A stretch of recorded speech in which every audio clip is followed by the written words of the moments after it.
میرا ایک شاگرد ہے کراچی میں، اس کے مسجد کے ساتھ ایک عورت تھی، وہ لڑکیاں سپلائی کرتی تھی، کس قدر بدترین کام۔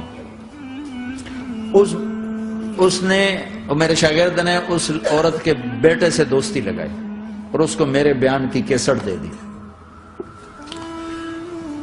اس نے کہا یہ سن لینا۔ اس نے گھر میں جا کے لگا لی، اس کی ماں کام کرتے ہوئے چلتے پھرتے سن رہی، کانوں میں آواز پڑ رہی۔ تھوڑی دیر کے بعد وہ آ گئی، کہنے لگی مجھے بھی سنا، تو اس نے سنی، پھر کہنے لگی دوبارہ سنا، پھر دوبارہ سنی، پھر کہنے لگی ایک دفعہ اور سنا، پھر ایک دفعہ اور سنی۔ کہنے لگے یہ کون ہے؟ تو پتہ نہیں کون ہے۔ کہ کس نے دی؟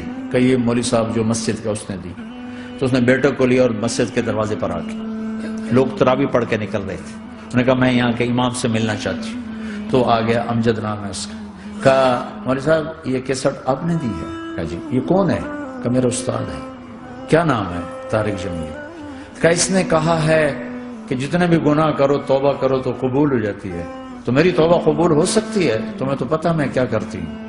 کہاں بی بی توبہ تو سب کی قبول ہے۔ کہ اچھا پھر میں تمہیں گواہ بناتی ہوں، میری توبہ، میری توبہ۔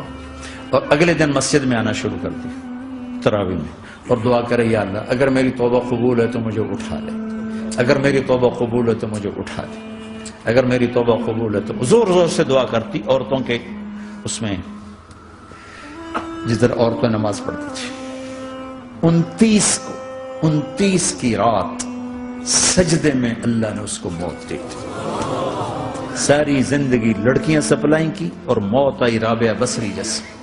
توبہ ایسی چیز، اے اللہ میری توبہ قبول ہے تو مجھے اٹھا لے۔ 29 کی رات سجدے میں اللہ نے اس کی روح کو قبض کیا۔ تو میرے بھائیوں بہنوں، جتنا مجمع آپ موجود ہو، جتنا اس کے ذریعے سے سن رہا ہے، آج توبہ کر لو۔ پتہ نہیں نہ جانے بلا لے پیا کس گھڑی، پتہ نہیں رب کا بلاوا کب آ جائے، تو ہم توبہ کر اور اپنے مالک کو راضی کر۔ تو نیت کرتے ہو میرے ساتھ؟ سارے کرتے ہو نا؟ تو کہو یا اللہ میری توبہ، پھر کہو یا اللہ میری توبہ، پھر کہو یا اللہ میری توبہ۔